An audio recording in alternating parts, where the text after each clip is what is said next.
Hay futuro si hay verdad. Informe final. Colombia Adentro. Relatos territoriales sobre el conflicto armado. Magdalena Medio.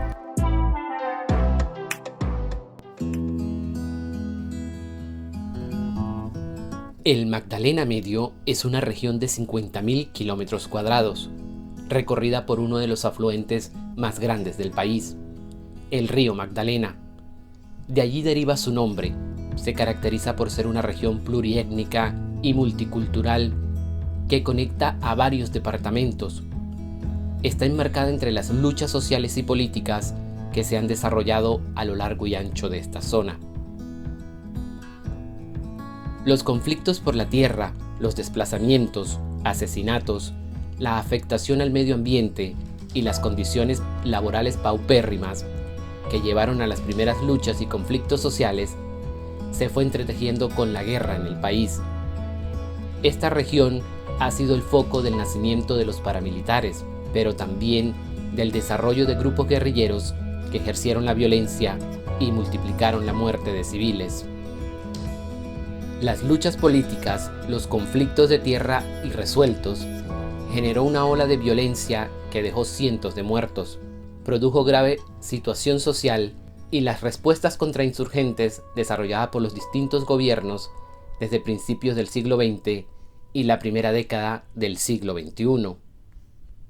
También la llegada de las empresas petrolíferas que desarrollaron sus actividades económicas sin tener en cuenta la población ni las afectaciones al medio ambiente. Estas dinámicas políticas, sociales y económicas produjeron que el conflicto armado en la región se incrementara y las masacres, asesinatos selectivos, desplazamiento de la población civil fueran el pan de cada día. La estigmatización y represión contra el movimiento social se extendió en toda la región. Las acciones de los grupos guerrilleros de las FARC y el ELN cambiaron sus estructuras e incluyeron para su financiamiento las extorsiones y los secuestros, que ahondó el conflicto y los horrores de la guerra. Los campesinos y toda la población rural tuvieron que vivir la arremetida de los grupos armados al margen de la ley y del Estado, que en muchas ocasiones los acusaron de ser cómplices de estos grupos. La acción paramilitar proliferó en toda la región y esto se tradujo en el desplazamiento forzado. El narcotráfico se convirtió en un aliado permanente de los paramilitares, lo que permitió su expansión por todo el territorio y sus acciones bélicas. El recrudecimiento de la guerra y las prácticas inhumanas se extendieron por toda la zona del Magdalena Medio.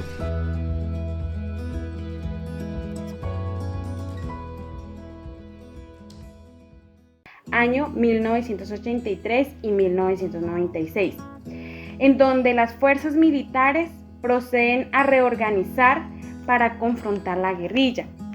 En el año 1983 el ejército contaba con 12.000 hombres en la segunda división. Este grupo pues realizaba operativos de patrullaje y puntos de control para realizar un censo a la comunidad. Muchas veces destruían los mercados, violentaban a la comunidad, también los señalaban como informantes de la guerrilla. En estos puestos de control, ellos tenían que traer un listado de los miembros que contaban su núcleo familiar, ya que si dentro de esos mercados pues encontraban cosas digamos como enlatados, entonces decían que era para la guerrilla. También encontramos que frente a estas acciones que tomó el ejército en el año 1983 y 1996, pues la guerrilla se fortalecieron y se expandieron por las diferentes áreas del Magdalena Centro. También nos habla sobre el ELN, que casi fue exterminado por el operativo Anori, llevado a cabo por el ejército en el año 1973, pero este movimiento pues se recuperó demasiado rápido por las extorsiones que cobraban pues a las compañías contratistas de petróleo. También pues nos habla también que el grupo de las FARC crearon pues en el Magdalena Medio diversas economías, como fue la retención, los secuestros, y esto pues financiaba todos los operativos que ellos realizaban en el año 70 y en el año 80. También dentro de este capítulo pues nos habla sobre las alianzas oscuras, fuerzas de la fuerza pública, paramilitarismo y el narcotráfico. Acá nos dice que la primera generación fue el paramilitar. Se explica por una compleja conjugación de intereses tanto militares como políticos y económicos. Esto pues fue en el año 1978 y 1984, donde el ELN, las autodefensas, pues focalizaron a combatir las insurgencias en los territorios, en donde pues por digamos requerimiento de la comunidad comenzaron pues a ascenderse en todas las zonas y empezaban pues digamos a matar los que eran personas violadoras, los expendedores de drogas, y esto lo llamaron pues la limpieza social. Continuamos con el capítulo 4, el cual es la guerra sin cuartel, 1997 y 2006, insurgencias, el poder a como de lugar. Pues este capítulo nos habla sobre las FARC, pues actualizaron el plan estratégico para la toma de poder. Decidieron también pasar de la guerra de guerrillas a la guerra de movimientos y crear los bloques de frente. También pues decidieron urbanizar el conflicto para la toma de los municipios más cercanos a las capitales, hostigando principalmente pues a la comunicación. Crearon los principales centros de poder político y económico.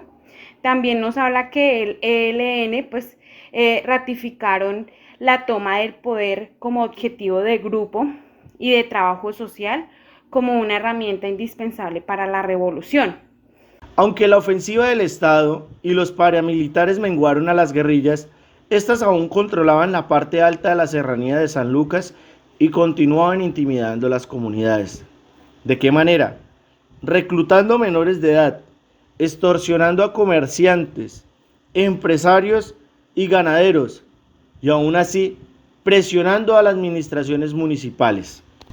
A partir del año 2002, de la mano de la política de seguridad democrática, el gobierno del expresidente Álvaro Uribe Vélez, año 2002-2010, desplegó una fuerte ofensiva militar contra insurgente, pues la presencia del ejército en la región se fortaleció y con ella aumentaron las acciones bélicas y las regulaciones a la población.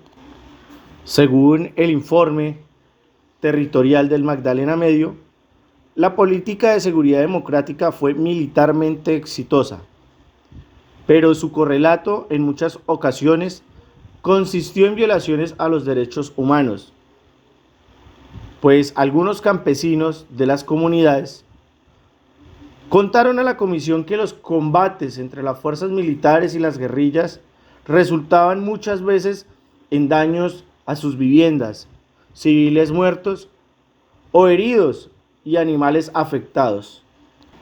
Pues fue un escenario de permanente estigmatización, donde se registraron detenciones arbitrarias y judicializaciones. Con el trasfondo del Plan Colombia y la política de seguridad democrática, se atacó fuertemente el narcotráfico. Y pese a los éxitos que hubo en el control de los cultivos de uso ilícito, campesinos y autoridades cívicas de la región mencionaron que las aspersiones con glifosato en las estribaciones de las serranías de San Lucas tuvieron efectos como enfermedades cutáneas, contaminación en las fuentes de agua deterioro de cultivos locales legales como el cacao y algunas muertes de animales domésticos.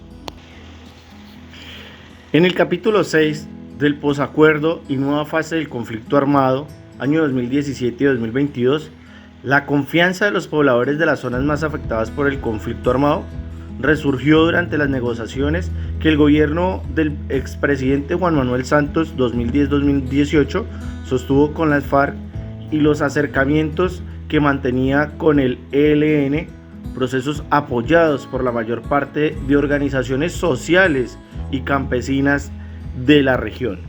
Como es evidente en esta historia regional, el dolor de miles de víctimas y la presencia de la violencia, la pobreza y la exclusión evidencian que en esta guerra fueron muy pocos los beneficiados. Sin embargo, es de reconocer la lucha de miles de mujeres, campesinos, indígenas, afrodescendientes, estudiantes, artistas, etc., promotores de los derechos humanos que se jugaron la vida por defender e impulsar la democracia, la paz, la dignidad, el diálogo y la convivencia en el Magdalena Medio, incluso en los momentos más duros de la guerra.